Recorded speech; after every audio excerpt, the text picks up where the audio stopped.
Well, good morning, everyone. And once again, welcome to another live this morning. Hope you're having a great start to your day. And just get set up here. And we'll say hello to a few friends. Mike, number 1 from Norland. Brahim, number 2. Where's Andrea? Number 3, Andrea. The Three Musketeers. Rita, good morning. Madeleine, good morning from Kippiwa, Quebec. Sandy, good morning.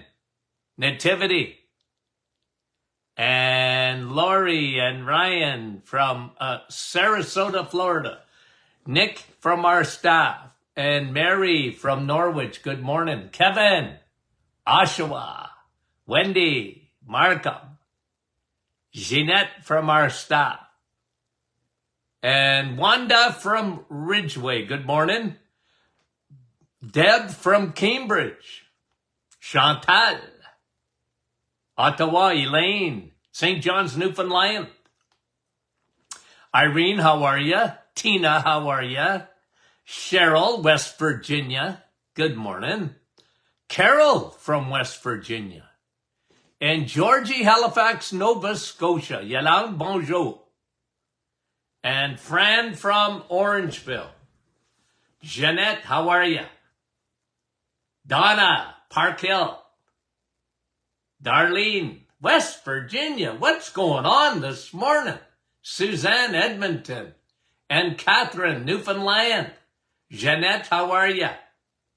Thanks for coming on, guys. Jean from Peterborough. And Victoria, how is you? Sandra, Brampton, Debbie, Mike and Deb from Espanola, Carol, Marianne, London, Ontario, Shelley, Baxter, Barbara, Cape Breton, Betty Lynn, Bradford, Yvonne, Petawawa, Sue, good morning, Manitoulin Island, Bonnie, Manitoulin Island, Dorothy, good morning.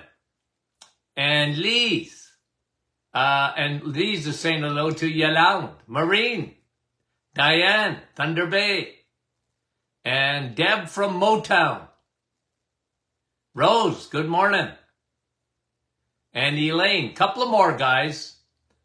Marla from Ottawa, Bonnie, Little Britain, Dave, Muskoka, and Cecilia saying hello to Sue. You guys say hello to each other. Beverly. And Melika, Deb from Timmins. I was waiting on you, Deb. Gary, how are you? Okay, guys. I'm going to show you 5 pounds of fat. Man, 5 pounds of fat is big. 5 pounds of fat. Okay? For those listening on a podcast, this is about 1 foot long and 6 inches wide. That's a lot. So when someone tells you, I only lost 5 pounds, that's a lot. And not that I'm a guy so much for the scale, but I want to tell you just one thing before we get into cortisol this morning. What it is and, going over stuff that most of us know, but it's always good to do some repetition and just a little bit of teaching. But guys, this is 5 pounds of fat. Okay? Now, let me ask you a question. Okay? So if anybody has this on their body, one thing we know, it ain't good.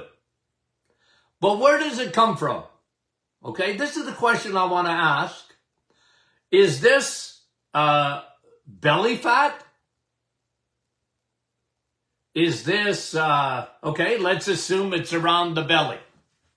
Okay, belly fat. Now, where does that belly fat come from? And is it stress belly, cortisol? Or is it a sugar belly? food? Or is it both? Okay, I want to go over that this morning. What you see, like you go, if you and I went today and we had a coffee together at the mall or Tim Hortons or whatever you want, okay? And we just sat there together and we observed people and we saw this in their belly, okay? Is that a stress belly or a sugar belly? And that's what I sort of want to go over in this session today. Okay? Now,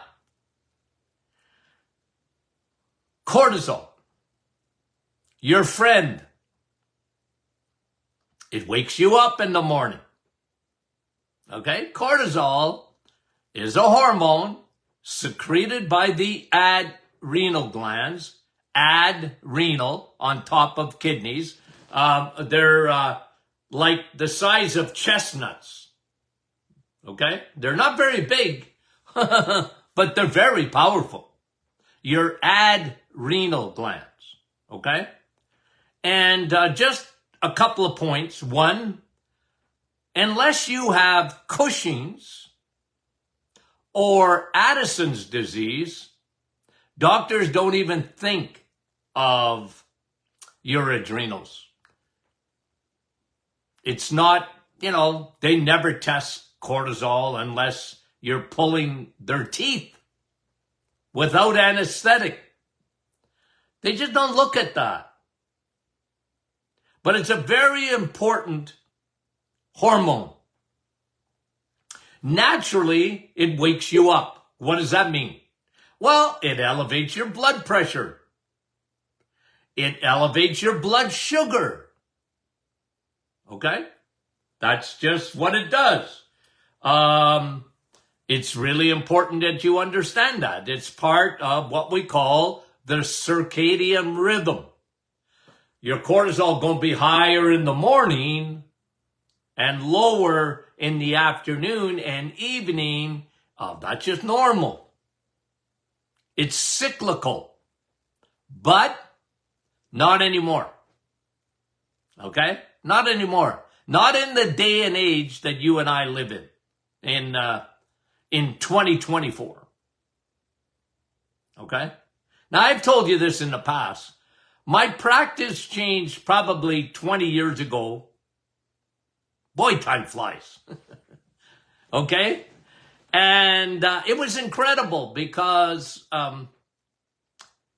when we tested cortisol, it was like an epidemic. And I hate to use the word in a way, but I mean it, guys. It was like incredible. Okay? Incredible. And cortisol is a protective thing. It's cyclical and it's protective. What? Yeah, well, it protects you temporarily because it's part of the fight or flight. Okay? It's protective. Someone is coming, walking behind you. It's a dark night and you're on your way to your car and you hear footsteps behind you. Believe you me, those little adrenal glands are secreting cortisol at an enormous amount. That's getting your blood sugar going. It's getting your blood pressure going. It's getting your pulse rate going. It's getting your attention. And it's getting you ready to fight or flight, meaning running. You're either going to run or you're going to fight. Okay? And again, it's protective in that way. The problem being when it doesn't get turned off. Cortisol, remember what I said. Cortisol is cyclical. And when you need it, it's on your side. But in 2024, the way we're built, today, the way the world is today, and this happens at a very young age. Guys, I mean, it's not that I never saw anxiety for the last 50 years. Of course I did. Okay? It's not like I never saw depression. Of course I did. Okay? Of course I did. But to the extent that we see it today, it's not even close. Even amongst children, anxiety and depression. Remember what I've said to you in the past, and the Bible says it. Anxiety leads to depression. Because what is going on physiologically inside of a body is this. It's the fight or flight. Like your body has two modes. Okay? You got two modes. Your rest and digest, or fight or flight. Okay? And when you're resting and digesting, your cortisol should be almost at zero. The problem is today, most people are in the fight or flight way too much of the day. Family dynamics, stressors, okay? External stresses, your family, relationships, finances, all those things, and even internal stresses like hormonal imbalances, hormones. We showed you that pyramid yesterday. Now, what are some of the symptoms, okay? Some of the symptoms that your cortisol is too high, okay? So let's go over that. I used to see this in the office on a daily basis. And cortisol through the roof. Okay? I turned to the patient and going, man, your cortisol is through the roof. Okay? And I would ask them these questions. Do you have any anxiety? Yeah. You know, if someone... I always laugh at this because men, they're not very forthcoming. Okay? They don't like to give out information. I always liked it when a man came in the office and his wife was with him. Okay? Because then they would have to tell the truth. Oh, I don't have any anxiety. And the wife goes, yes, you do. And she nail him with their elbow. Tell the truth. Oh, okay. Okay? Anxiety, depression, insomnia, trouble sleeping. Well, think about it. You got two modes, rest and digest, and fight or flight. And a lot of times when your cortisol is up, you're in the fight or flight. Well, do you think you're sleeping? That is what I call the low-hanging fruit of cortisol. It's sleep. And I wrote a book about it. Of course, I've been writing about sleep and speaking on sleep for a long time. It's a big problem in our society today, where 60-70% of the population suffer from some form of insomnia. And they don't sleep because their cortisol, nobody's ever told them. You're in the fight or flight. Your cortisol's been revving up for too long. It doesn't get and now it's keeping you awake, even though you're exhausted. You know, where I saw this originally was in chronic fatigue syndrome. I wrote a book about it. I'm just trying to find where my books are.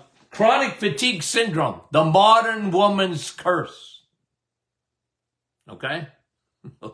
And then I wrote a book, Energy Robbers, because that was sort of the updated version of chronic fatigue syndrome. One of the energy robbers is cortisol. It will drain the life out of you because think about it.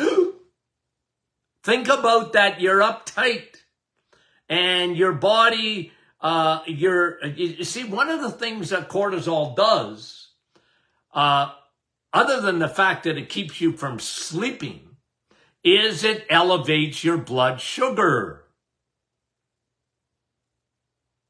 Okay?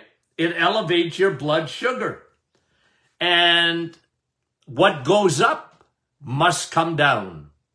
And I used to write books about this type of fatigue because what happens is that when you get adrenal fatigue, because that's really what chronic fatigue syndrome was. It was adrenal fatigue. And because I remember, and I might have told you this story before, but I'll just repeat it. I remember one time being on National Public Radio in the United States because I wrote a book and I had a publicist. Okay? And when I wrote books, my publicist would get me on all sorts of radio shows and TV shows, and I did a lot of that stuff even before I had my own radio show. Some of you people remember me from the Windsor area. I was on with CKLW for years with Lynn Martin. Okay? I was a guest with her show for years, talk show. But anyways, I was on National Public Radio and we were having a debate because there seemed to be like an epidemic at the time of chronic fatigue syndrome. And we had a physician on. I never met the guy, didn't know him, and we were just on radio. And I was, I was being interviewed, and so was he. We had a little debate. He would talk, I would talk. And he said to me, it's all women. And they're just, it's in between their ears is what he was trying to say. It's all their emotion. And oh boy, like I didn't have to say much after that because it was a phone-in show. And boy, oh boy, did the women give that doctor a blast. And I just sat back and because I had already talked about what happens to the adrenal glands. And that doctor, I don't even knew, I hate to be negative, I don't even think he knew where the adrenals were in the body. Never tested them. Like I said, unless it's Cushing's and Addison's disease, it's not, they don't think of adrenal exhaustion. But when your cortisol is constantly secreting, not meant for that, it affects your body. And then people get anxiety. It can lead to depression. Their blood sugar goes up. They get insomnia. They get fatigue because, do this long enough. Like think of your muscles, okay? Just hold on tight and make a fist for a long time. It's eventually going to get tired. And I talked all about that in that syndrome. And what happened is that they got brain fog. Think of it. They couldn't focus. They used to focus, and now their brain was like in a fog. It was hardly communicating with each other inside those brain cells. And I said, well, it's high levels of cortisol over a period of time and weakened immunity. Folks, there's one of the things that'll affect your immune system more than anything else is a lack of sleep. Your cortisol is high, you don't sleep. You don't sleep, your cortisol is high. It's a vicious cycle. It just goes round and round and round and round. And your immunity goes down. And I mean, you're much more susceptible. These people, chronic fatigue, it was almost like they had the flu all the time. They had very few good days. And I wrote in, because I did a study, okay, and it was a clinical study. It wasn't placebo. It wasn't double blind. It wasn't anything like that. But in order to get my PhD, I had to write a thesis, and I turned it into a book afterwards, the Chronic Fatigue Syndrome book, The Curse of the Modern Women. But what I said there was a huge link between the adrenal exhaustion and breast cancer in women. And guys, this is in the early 90s.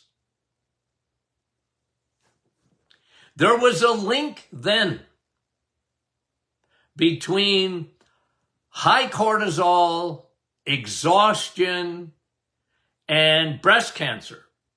And I gave a few examples in my book way back then, and I've written about it since, that there's cortisol isn't the cause of breast cancer in women. But it's like pouring gasoline on the fire. It pours gasoline on the fire.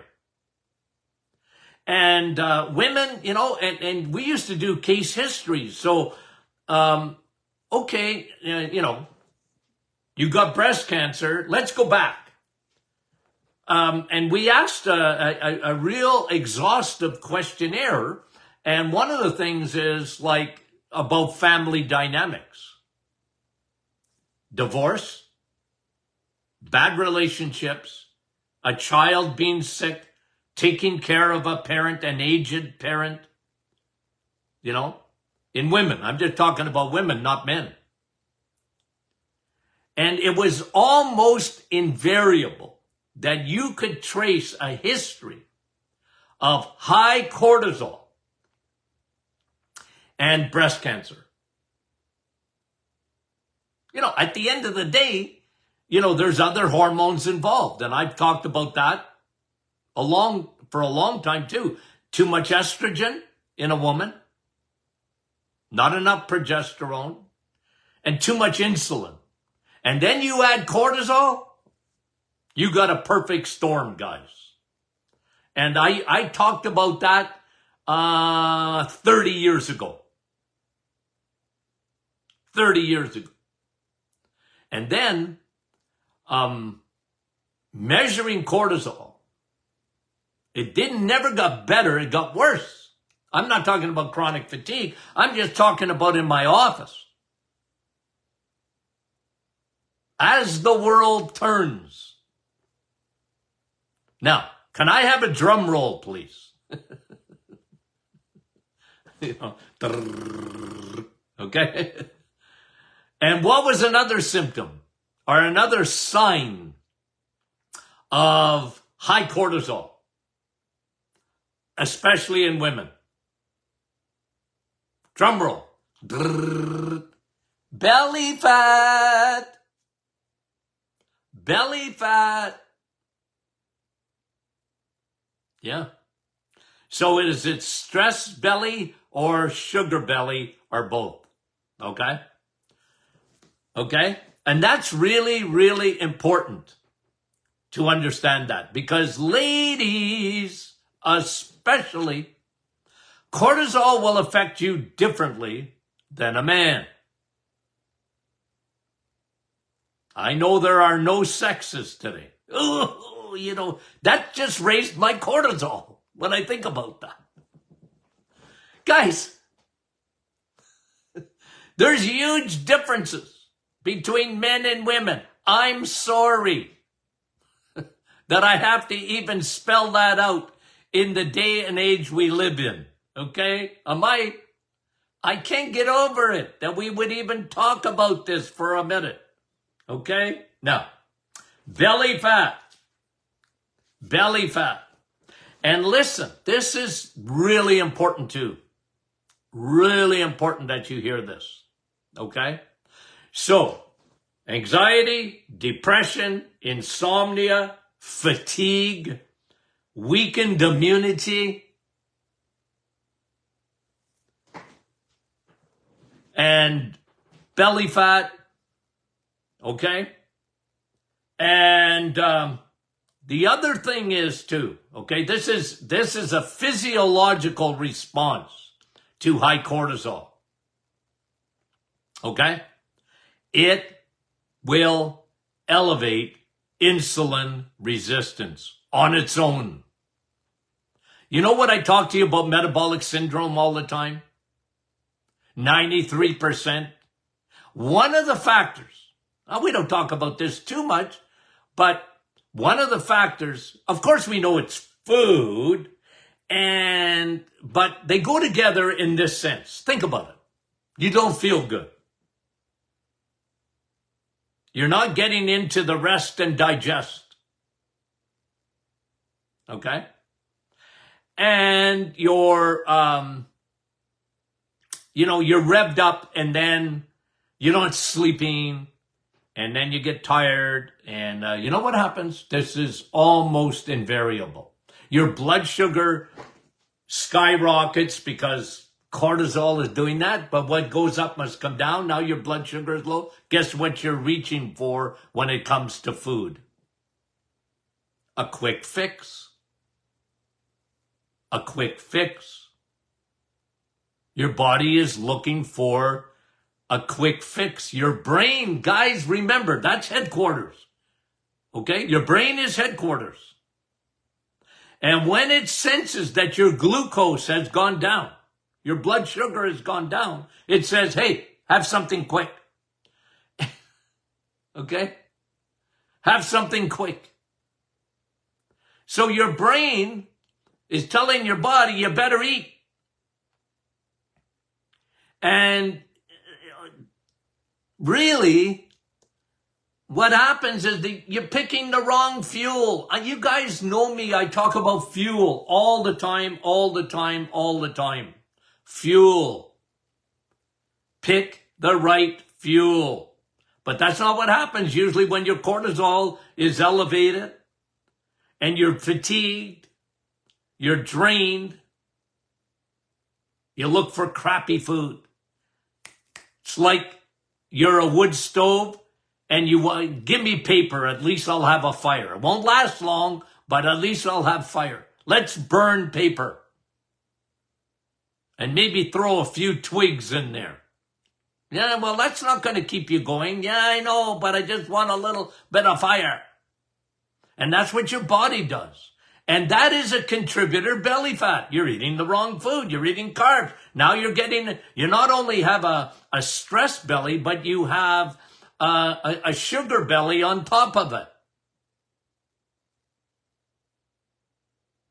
And the world out there is just saying, that's all right, a little moderation, not going to hurt you, whatever, but you're picking the wrong fuel.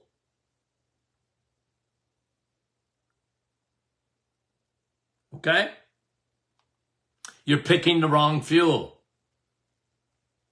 And that really, when you look at, you look at what happens, why is the world the way it is today? And that you pick the wrong fuel, and you know now you need a lot of insulin because insulin will not allow your sugar to stay in your bloodstream, and it tries to pull it out of there, and your cells get so tired of seeing insulin that at the cellular level your cells go, will you get that out of here?